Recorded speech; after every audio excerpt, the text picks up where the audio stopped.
All right, welcome. It's Andy Lockwood, and we are doing a special interview with our favorite ACT and SAT tutor, Marissa Unerberg. Hello, Marissa. Hello. Thanks for joining us. Of course, my pleasure. So, what we want to talk about today is some of the biggest mistakes and myths and misconceptions that we each see. You see a lot more than I do in terms of deadly sort of errors that parents and I guess kids fall prey to. Before we get into that, give us a quick, 2 or 3 sentence Marissa life story and how you got into tutoring and who you worked for and your other unusual background. Okay, well, I've always been really, really good at standardized tests, and my philosophy is always to do what you're best at. I ended up working for Kaplan when I was in college, and I worked there for several years. And then I ended up going to law school, but then I kept getting sucked back into the test prep industry with now the LSAT and the SAT and the ACT. Like the mafia? I'm sorry? Like the mafia who kept pulling Tony, whatever. Exactly. Yeah. I was sort of married to the test prep industry. And since then, I've worked for small companies and large companies. I started with Kaplan. I've worked for smaller local companies and the City University of New York as well. All right. Yeah, you told me, I think we should probably keep these private, some of the conversations that you've told me about how you were hired at Kaplan and all that. And it was really surprising. I'll just leave it at that, even to me who's been around, in this field. Very surprising. Yeah. Since then, I will not work with the large test prep companies anymore. Okay, so let's just leave it at that, but I think people can read between the lines. Okay, so let's get into some specific practical tips and advice for people that I think is really going to help them, because I was looking over some of these mistakes that we talked about, and I know that I hear about these all the time. So talk to me about the wisdom of taking a gazillion practice tests and the right way and the wrong way to do that. Okay, yeah. It can be good and it can be bad. Many, many students are under the notion of just taking as many tests as they can, but this can be counterproductive if you're taking them in the wrong way. If you're just taking them and not taking the time to analyze them, look over your wrong answers, figuring out why they're wrong, and most importantly, why you are getting them wrong, you're not going to do much for your score. In fact, you might hurt it because now you're just going to reinforce your bad habits. The flip side of that, can be really great to take a ton of practice tests. I'm talking about real ACTs and SATs, as many as you can. If you do analyze why you're getting things wrong and also why you're getting things right, that can help you really get inside the minds of the test makers so that you can kind of outsmart them and avoid their traps. Yeah, I had this conversation yesterday with a client who's a golf kid, and the parents said something along the lines of, I think he should be taking more practice tests by himself. And I said, well, without anyone, looking over his shoulder or coaching him on it. And they're like, yeah, I don't know if we need that. And I said, well, just imagine if he went to the driving range and he hit 500 golf balls, but his form was terrible and he was like picking up his head and he'd just be reinforcing bad habits, just like you said. And it's harder to fix that in the future than if you start out the right way with some guidance. Because it gets so ingrained. Yeah. Yes. Sure. Okay. So that's a good one. All right. Number 2. This one actually surprised me when you told me about this one. So what about the approach of doing all the hard, on any particular section, you do all the hard questions first and then you do the easy ones when you have, when you're running out of time? Yes, I see the appeal of that. Like, you want to get the hard stuff over with, so it's sort of like getting easier as the test goes on. That's really, really dangerous because there's a possibility of running out of time. Every question is worth the same raw point. So if you run out of time on the easy questions, now you just blew your chance at getting, questions that you had a 100% chance of getting right or 95% chance of getting right. And instead you spent your time on questions that maybe you had a 50% chance or less of getting right. So avoid the temptation. It's much better to do them in order. Is there a natural order of easy to hard on the sections, or is there no apparent rhyme or reason? On some of the sections, I think the math sections mostly on both of the tests. Both SAT and ACT? Yes. Okay. All right, good. So that I hope everyone listens to that. That's I I do think it's too. I think it's very important. Okay, one of the funnier ones that you talked to me about before was the myth of the common answer. Like if you run out of time, you should put C for every answer, or Yeah. draw a snake pattern or something. I think this originated when the SAT had released a book of 10 real SAT books of tests, and somebody took the time to analyze the frequency of the answer choices. The problem with this is there are only 10 of them, and that's not an appropriate sample size. Right. Not only that, it wouldn't make sense for a test company to have certain answer choices that are more common. I'm quite sure that they are randomly generated. So I would it does help to pick an answer as a guessing answer if you do run out of time, but it doesn't matter which one you pick. Just pick your favorite letter. As long as it's A through what, D? Or, Depending section. yeah, well, yeah, I think it's so funny because how these myths come about, but the small data sample is obviously that's very funny. What do you think? What I don't know. What do you think about the fact that now? I mean, I guess one reason why there isn't much of a pattern is probably because the test takers understand that people know this as a myth, right? So, do you think there's any truth to that? So they would specifically not make sure that there isn't like one common answer as best they can. Are they that strategic about it? Well, they are very strategic, but I think it just wouldn't make sense to have one answer choice that's more common than another. Right. But you're right; they probably are aware that people are looking out for that as well. Okay. Because it's such a popular misconception. Yes, I've heard this for every test. Yeah. Okay. So, all right. Now let's talk about when you take the test in terms of the curve. Like, are some months easier than others? And a follow up to that is where. Are some locations easier than others? This is an extremely common question. I actually just got it last night again. The curve isn't really a curve in the standard sense of the word. When you take a test during a certain administration, the curve is predetermined. So you're not being judged against the people who are taking at the same time. Therefore, there is no truth to the fact that September or October is easier because you've got the seniors who are retaking because they did really badly, so they must be bad test takers, and the curve is going to be easier. That's completely false. So what is it based on? Just I see your cat in the background. That's funny. We have a special guest star. Yeah, that's great. What are her ACTs? Or his? She's actually a genius because I've been raising her to be a test taker since the age of 2 months. Good. So, I forgot where I was. The curve is what? So is there a curve? Is it among everyone who's ever taken the test, or like so? If it's not against that particular date, like what is it against? They use a process called equalization. They determine the difficulty of the questions ahead of time, so that they've obviously been doing this a long time, so they can predict what kind of curve they're going to get depending on the level of difficulty of the questions. They test a lot of these questions on the experimental sections of previous tests, so that can help them determine how easy or difficult the questions are. So all that is to say, it doesn't matter when you take the test or where. Some people think that it's easier to take it in Pennsylvania because apparently people are worse at taking tests in Pennsylvania, according to some people. I don't know. All those dummies at Penn. Yeah, I know.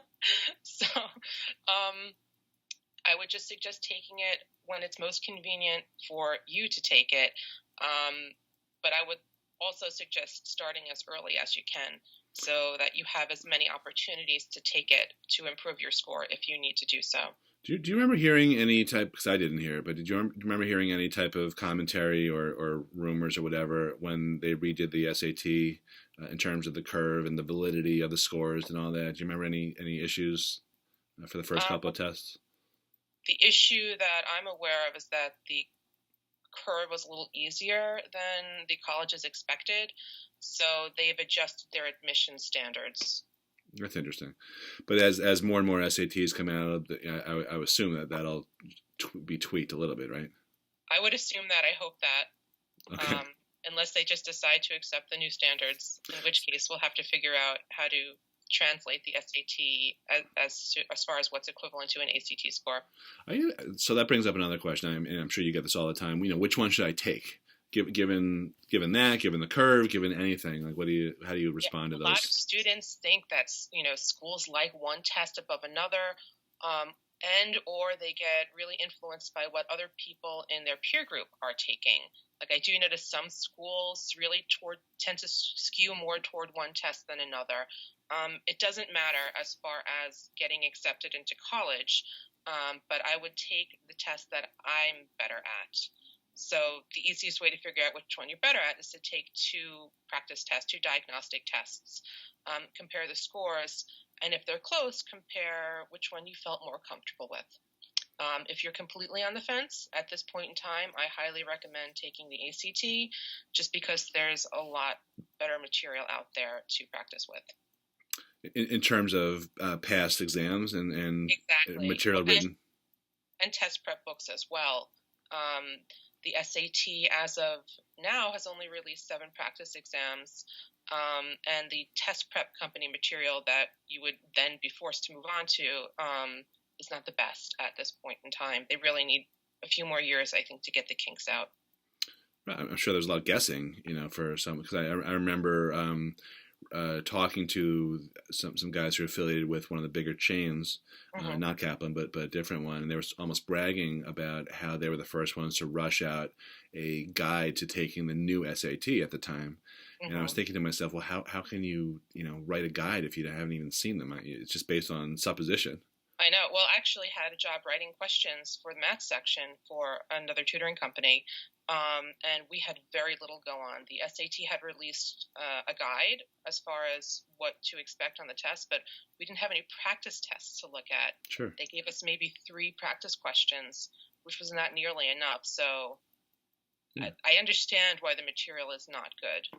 Sure. And it takes time to come out with new stuff. So I'm patiently waiting for that to happen. I'm so excited myself. So, all right. So, what about the idea that, and I actually had this question last night. If you are not good at science, should you avoid the ACT, which has a science section, unlike the SAT? Absolutely not. That's completely false. The science section tests very, very little actual science knowledge. It's more about just processing data, reading charts, reading graphs, reading passages. I actually find that the science score correlates more closely with your reading score. So I don't think anybody should be afraid of taking the science test. I know it looks really intimidating when you first look at it, but with practice and some guidance as far as strategy, it's not a bad section at all. Okay. So overall, what would you say the biggest mistake is that kids make, and what should they do to avoid it? That's the $1 million question. The biggest mistake I see is waiting too late to start studying. This is not like studying for a Regents exam or even an AP exam, especially it's not like studying for an exam in school. It's changing an entire way of thinking to do the best that you can do on these tests. So I would start as early as possible. Some students start in 9th and 10th grade even. It's mind-boggling to me, but what do you think? I mean, when do you think the ideal time to start is? And I know there's different answers for different people, but overall, what's the best time?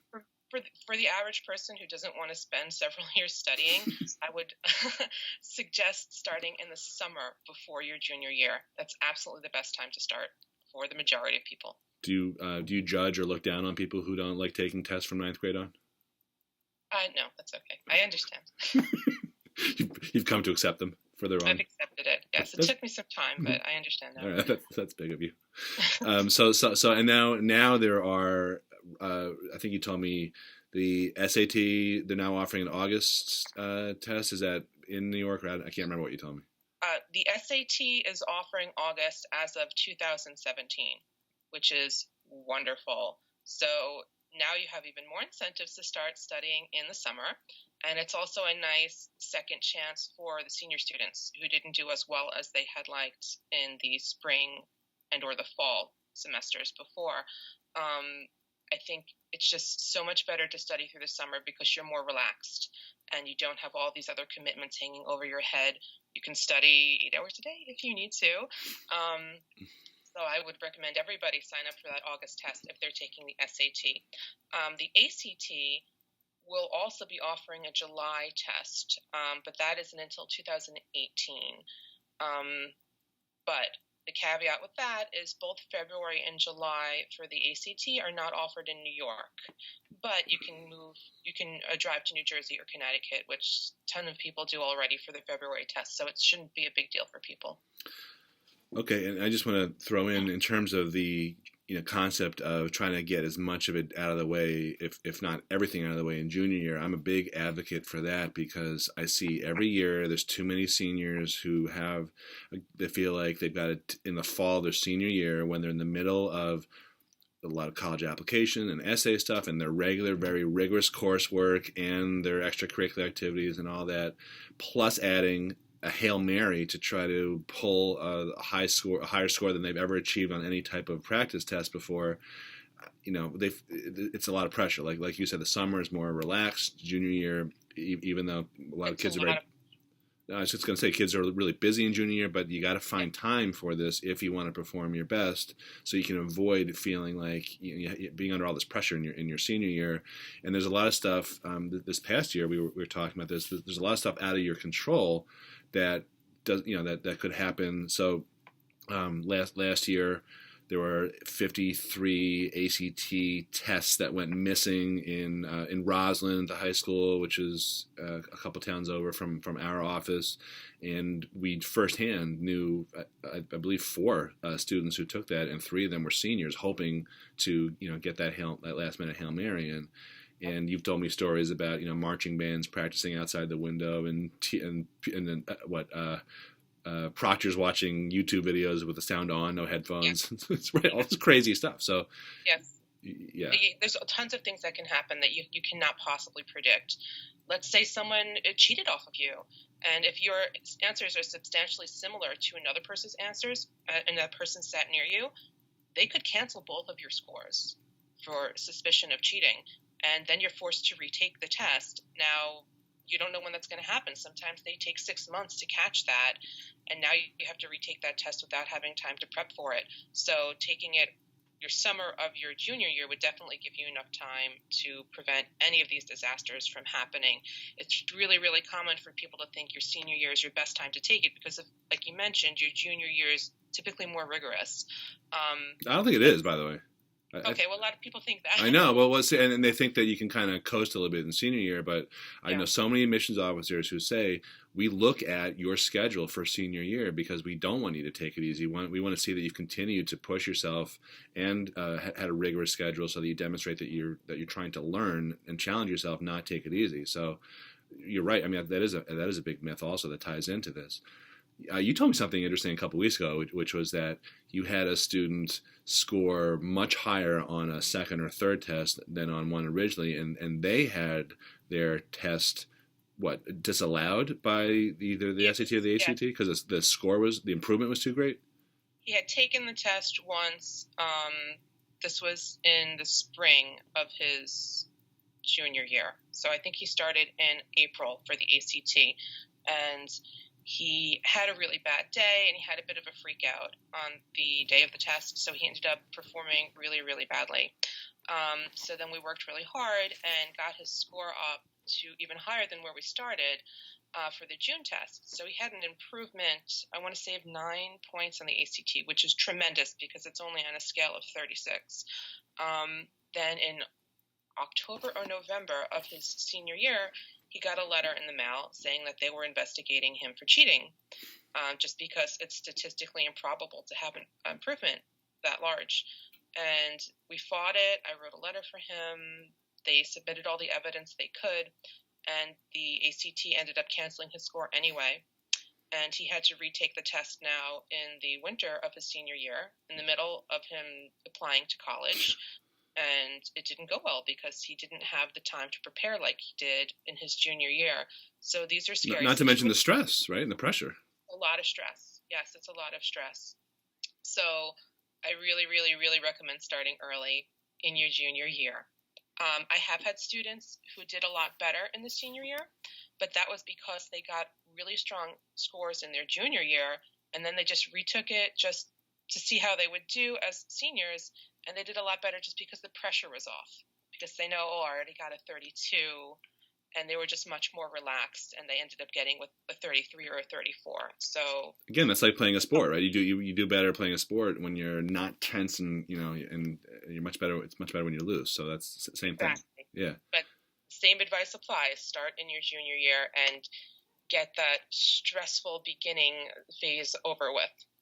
So tell me how many, the average amount of hours you think it's advisable to and to get under your belt in terms of preparation. Let's say you're going to take. Well, let me back up before you answer that. How many times do you think, if someone's settling on the ACT as the one that they favor, how many actual ACT exams or range of times should someone take the actual ACT to do the best? I would suggest a bare minimum of 20 exams. I'm sorry, actual exams before we get into the practice ones. I hope sorry. Yeah. Okay, don't take the actual exam 20 times. Yeah.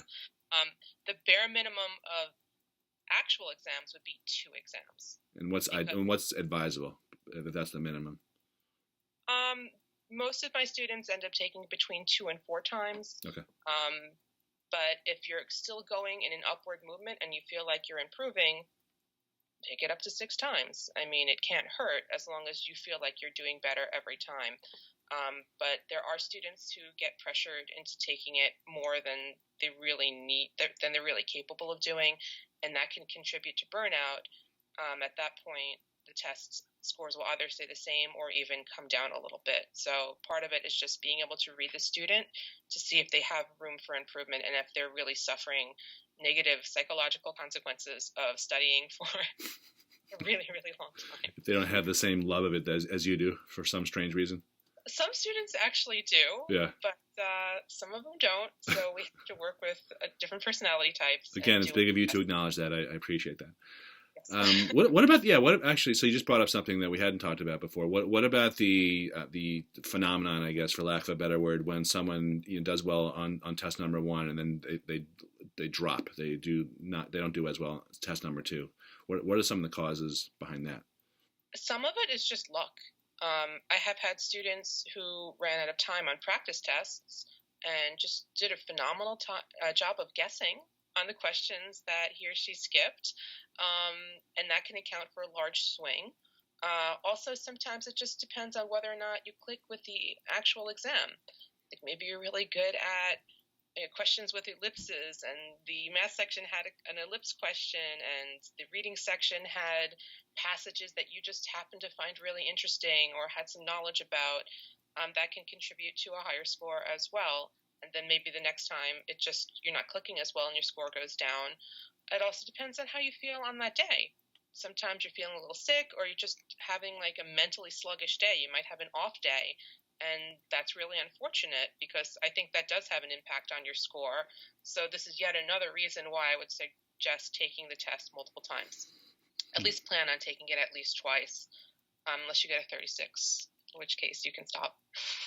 I'm feeling a little sluggish right now that you mention it. Okay. So maybe you don't want to take it today. Yeah, good. I'm going to cross that off my list. Okay. So getting back to the number of practice tests to take. So you threw out 20. So that to me seems like an incredible amount. But if someone were to over what period of time is that 20 practice tests? If that's really the number, and is that 20 practice tests if you're going to take the actual test 4 times, or give me some more background on that? Yeah, I mean, I always plan on taking it multiple times, so I wouldn't suggest taking 20 tests in a 4-week period. Yeah. But it depends on your individual schedule. The bare minimum for my students would be 1 practice test per week. I don't mean that you're going to take it all in one sitting. Like, you don't have to map out every Saturday morning to take your 4-hour test. But I would at least take time sections, every section of the test, every week, for preferably at least 12 weeks before your exam. So that would be a minimum of 12 tests before your first test, and then plus the classes and the tutoring. Plus the classes and or the tutoring. So that's a lot of work for people. And if students need to have more of an accelerated study period, then I might give them 2 or 3 tests a week. Yeah. It depends on the amount of time. they have in their schedule. Right, which is the big X factor, because so many kids today, unlike when I was growing up, and I guess when you were growing up, they're so overscheduled. So I get that, but it still doesn't mean you can't find time to do this. Maybe you can spend a little bit less time on Snapchat or Instagram or something and do. I've also had students take off from extracurriculars, like they just take a semester off from their sport or from their after-school activities, and that can have a really big positive impact on their improvement as well. Right, and from a college planning standpoint, that's okay to do that, because I get that question a lot. Well, if I drop out of chorus, which I've been doing ever since, or I drop out of cross country since I've been doing that since I was 5, is that going to look bad? And I'll say, well, I'm assuming you're not going to be a professional singer or a professional cross country athlete, if that such a thing exists.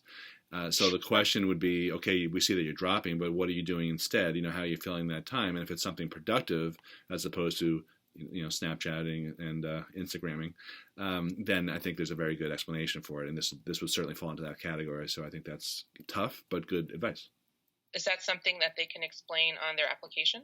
I don't think they need to explain it. Okay. I think I wouldn't highlight it necessarily. I just think that it's an obvious, answer to the question. Well, why did you drop it? Like, what'd you do instead? So, okay. So talk a little bit about your approach and how you start with kids and the diagnostics and all that, and then we'll just tell people where to get some more information. Okay. I would start with a diagnostic exam, which would be a real full-length SAT or ACT, and I personally go over it and sit down with the parents and the student to give an analysis of the student's weak points and strengths, so I can customize a study plan. I use real exams as often as possible when I'm working with students, because I want them to get used to how this test looks, how this test feels, how the particular test is worded, and I adjust as we go on. So maybe our student really improved on the math section, so we'll scale back a little bit on that and then really focus on the math, on the reading or the grammar and so forth. Okay, and perhaps by the time some people watch this, we'll also be offering small classes, so that'll be a different approach, obviously, but trying to combine some of those elements, but obviously in a smaller group type of fashion. Okay, so that was great. I even though we've talked about this stuff before, I actually learned even more this time. So I appreciate that. I hope people appreciate that also who are watching this. Thank you, as always, for joining us. Right. And if people want more information, I will post a link to our site right here, which is lockwoodtestprep.com. And we are always running promotions, like low-cost diagnostic. Occasionally we'll do a free offer for a diagnostic, and all sorts of other materials. So check out our website for more information and our contact information if you are interested in boosting your scores so that you can maximize your eligibility, not only to get in to college, but also to get nice, fat, juicy merit scholarships, because test scores are still very, very important. They are not going away. I get that. By the way, maybe that's a last point here. I get questions a lot from people who are asking me, well, what about these SAT or ACT optional schools? And what I'll tell people is, I don't think that is a big trend that's going to be too significant, mainly because there's so much grade inflation in schools where everyone you talk to has like a 93 to 97 average. A is the most popular grade given out, that it's very hard for admissions officers to evaluate whether kids can actually do the work at the schools that they represent. So they need some sort of objective way to evaluate kids, that their abilities. And no, it's not perfect. It's not even necessarily the best predictor of how well kids will do, but it's not going away because of the grade inflation. So when kids, you probably hear this too, when kids have that they say, well, my grades are really high, but I didn't do so well in the ACT or the SAT. I can't figure it out. It doesn't seem right. I'm kind of thinking to myself, well, maybe there's such a generous curve at your high school that you have a false sense of your abilities. All of my students have very high GPAs. Yeah, right. And that's because most students do. Just about everyone is in National Honor Society. So that's a whole other topic. But if you're a parent and you're watching this and you're wondering why your kid isn't doing as well as they should be doing, or you want to just avoid that and get the best tutoring, of course, I wholeheartedly endorse Marissa. We met because she was working with our other clients who've spoken very highly of her, and since then that's continued. So I can't say enough good things about her. So just talk to us if you want some help. Okay. Now I'm really signing off. Thanks, Okay. Okay. Thanks everyone for watching, and get in touch with us if you want some info. Talk to you soon.